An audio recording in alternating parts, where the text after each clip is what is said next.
Good evening, ladies and gentlemen. Welcome back to the Small Time Tournament. I am Nacho Cheese. And we are going to be co-casting this quarterfinals game between Threnody and Incoherence. Let's take a look at these players' profiles. This is a gold and platinum level tournament, so you'll see if they are gold or platinum. We are pretty far into the tournament, so I'm expecting both of these guys to be platinum. Unctuous, have you been able to spectate either of these players earlier in the tournament?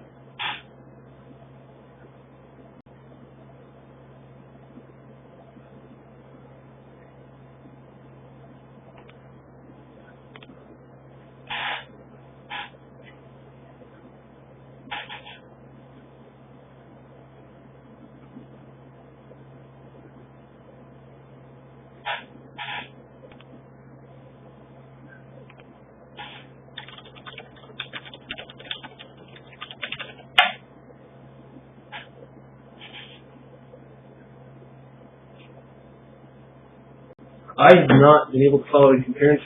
I've actually gotten no repeats for players in my games, which is interesting. I don't get to follow them through the tournament, but it is good because we're giving a lot of people the chance to get highlighted and spotlighted. So I'm having a great time. I hope you're having a great time too.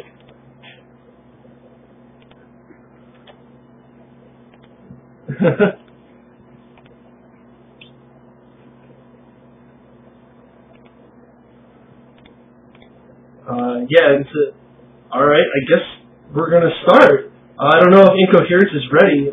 We may have to do a rematch if he is not yet ready.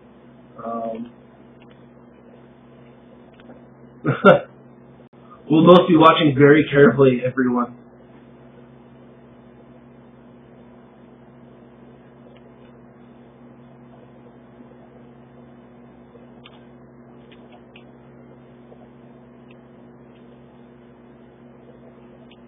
Alright, so we are pausing. I guess Incoherence is just not ready.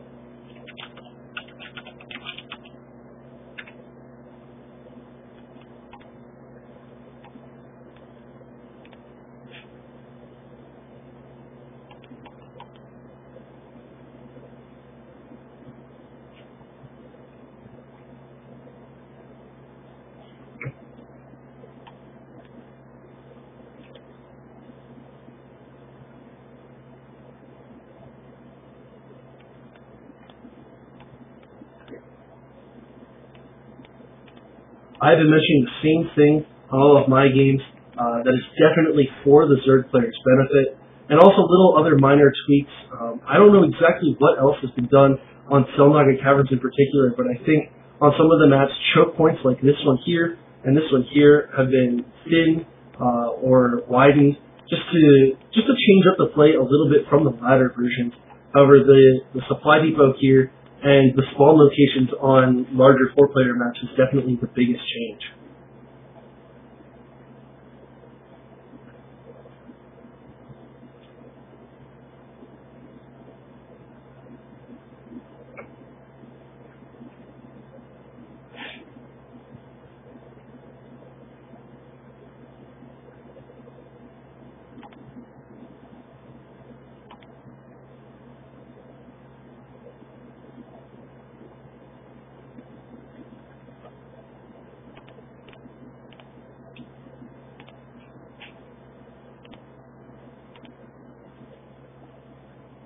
Two Protoss spawning in the upper right-hand corner of the map. Alright, and the red Zerg spawning down in the bottom left. It looks like we may have had a little trouble with our audio. Streamers, or people in the comments, can you let me know if you can hear Unctuous talking? Unctuous, can you say something for my... I am going to talk a ton right now. My name is Unctuous. If you want to email me any of your replays, you can do that. I am unctioussc@gmail.com, and I'll maybe cast a few of those and put them up on my YouTube channel. I have nothing up there right now. Can I be heard? Alright, it looks like you can be heard a little bit of a fail on my part as I had my computer sounds muted. So I guess these guys couldn't even hear the games that I've been casting all night. Commenters, let me down. Also, me failing a little bit on that. Well, now they can all hear your lovely voice. Hopefully they can hear my voice as well, so that's great. I hope there are people watching now going to be able to hear what we have to say. And as we were saying, we were describing how MLG maps are different from current maps, and there's a lot of little tweaks like supply depots to avoid wall-in, destructible rocks, and all that good stuff. But right now, what we're seeing is warp gate technology being boosted out. Both gases have been taken, but there's only probes in one of the gases right now. I'm not sure if that's what he intended to do. Yeah, no, gas getting open right now, and that second gateway is down. So we're seeing a pretty standard build from Incoherence here. He is getting a third gateway. We'll probably be going for a robotics facility after this, as 3-gate Robo right now seems to be the safest opening build for non-Masters level players. And again, this is a gold, platinum level tournament, so while we are not seeing professionals play, we are seeing a little bit higher skill level than your average bronze players or silver players. And so these games have been very exciting so far. Speed already done for Threnody on his Zerglings. And throwing down a quick Roach Warren. This is a best of 5, so if you're going to see any cheat happen, it's probably going to be in these initial games. And it looks like it's a possibility that we can see a Roachling all in, especially with that drone having scouted and seeing that Robo facility coming up. Once they see that Robo up, they know that they're going to have a little bit of extra time. Warp gate technology won't be up necessarily as quick, and there's not going to be so many minerals and gas that they can pour into gateway units right off the bat. Definitely, we have seen the Roachling all-in be very effective.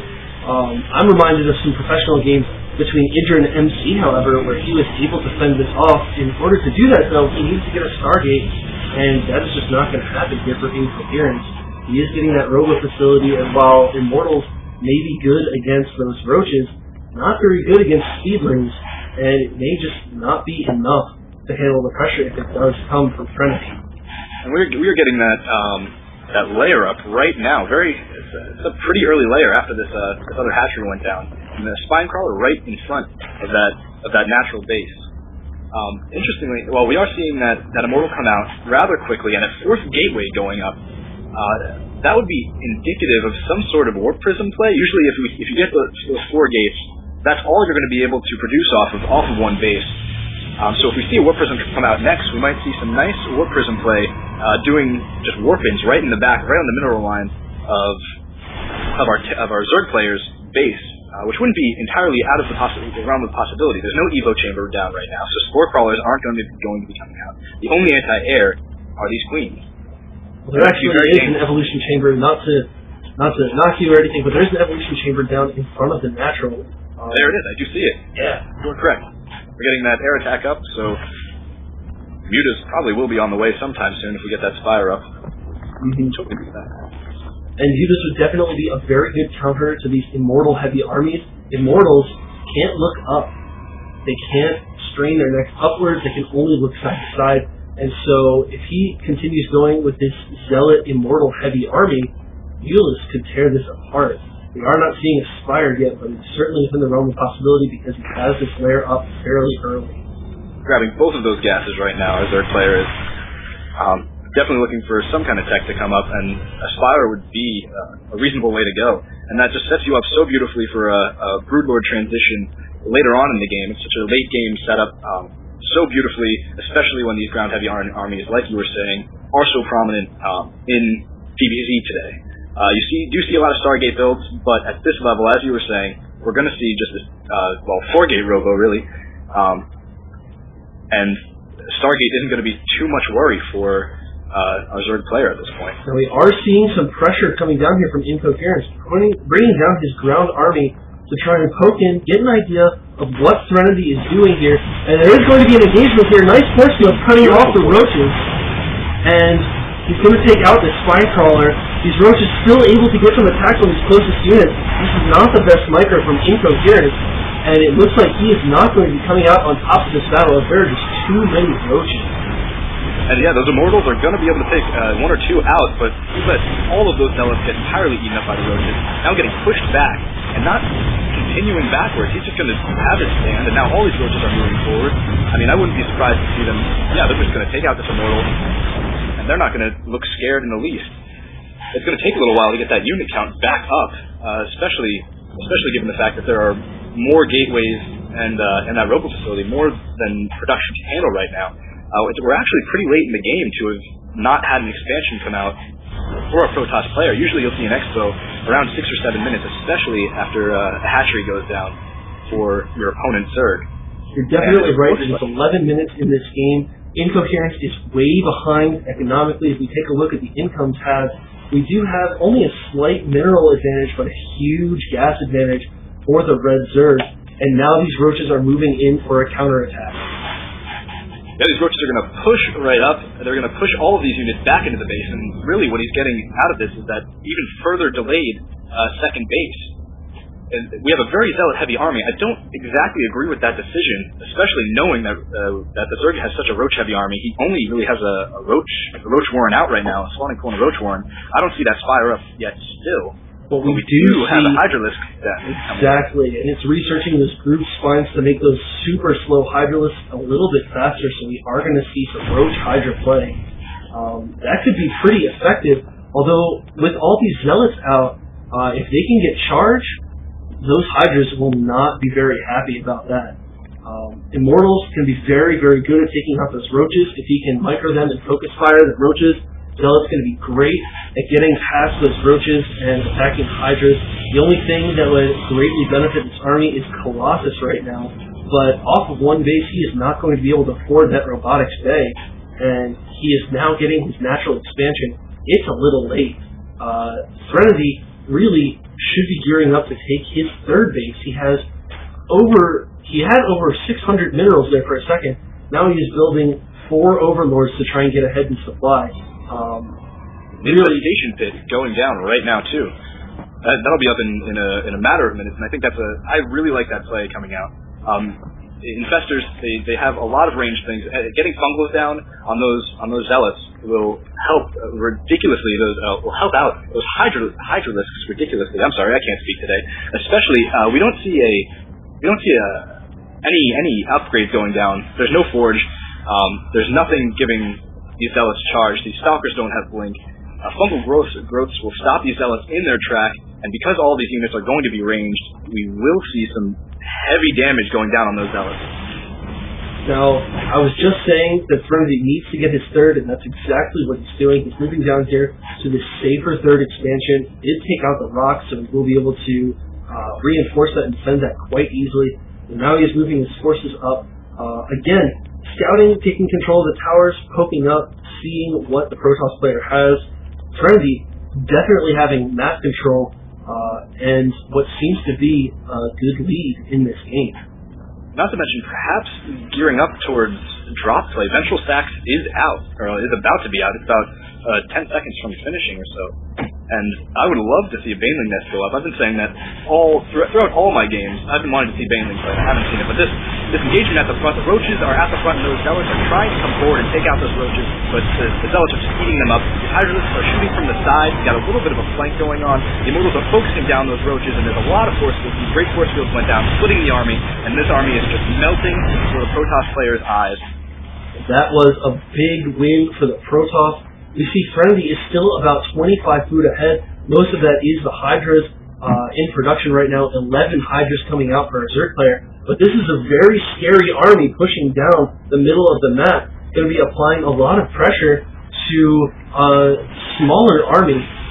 Still somewhat sizable, but I'm not sure Incoherence really lost a significant amount of units in that last attack. It seems like he lost his Zealots, and that's about it. So he may be able to do a good amount of damage here. And I'm still curious about those ventral stacks, but we do see upgrades coming down for a Zerg player. Right now, we're getting level 1 carapace, ground carapace, but this Protoss army just entirely denied this expansion. Force field splitting up, the great force field splitting up trapping some of those Hydralisks back there, and now moving back so they can't get anything in. Stalker's now trying to focus down those Hydras, but it's not doing a great job. Those Immortals aren't going to do great against those Hydras. And both players will have to try to get away from that engagement. neither one feeling entirely comfortable with what they got. Except this one hero zealot is just moving in here saying, hey, try and build this drop in the back of the base.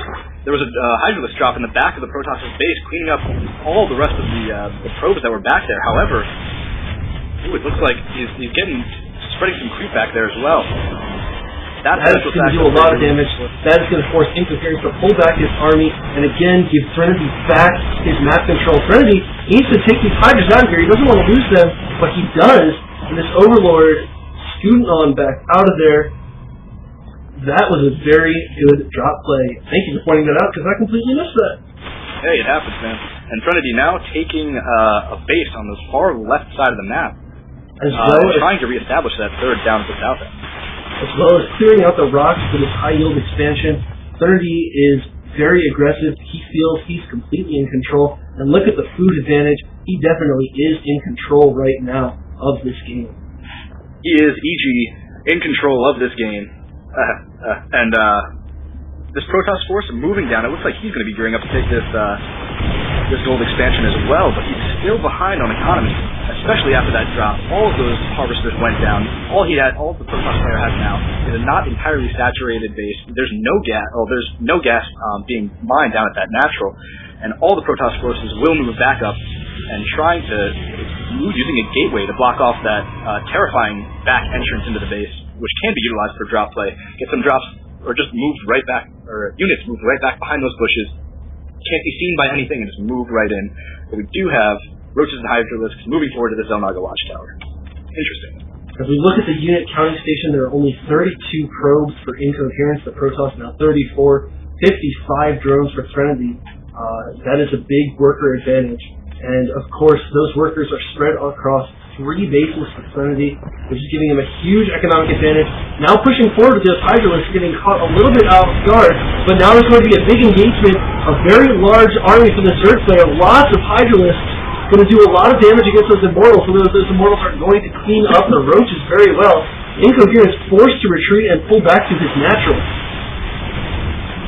Those sentries have very, very, very, very little energy left. They're not able to do anything.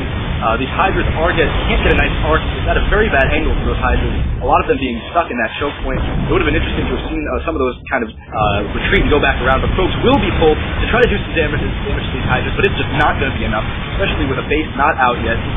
There's barely anything mining. This Protoss player is really on his last legs. The Immortal goes down, and I'm going to say that has to be GG. But it doesn't. There it is. Incoherence. GG from Incoherence. And we'll be moving on to round 2. Incoherence, the Protoss player, will be choosing his map. I guess right now, why not? Why delay? As these Hydralisks continue to walk into this base and just do massive amounts of damage. Alright, so it's going to be a little bit of a delay on our next game, but I really think the Zerg player had control of that entire match. I mean, he had better macro, he had better unit control. Minus those force fields, some amazing and very commendable force field going down from Incoherence on a couple of those battles. All right, we're going to take a short break before going into Game 2. Thank you so much for joining us. If you're watching this on YouTube, leave us a comment, let us know how we're doing. If you're watching the live streams, we love you! We love you on YouTube too. I am Nacho Cheese. I am Unctious SC. And we will see you for Game 2 of the quarterfinals. See you then.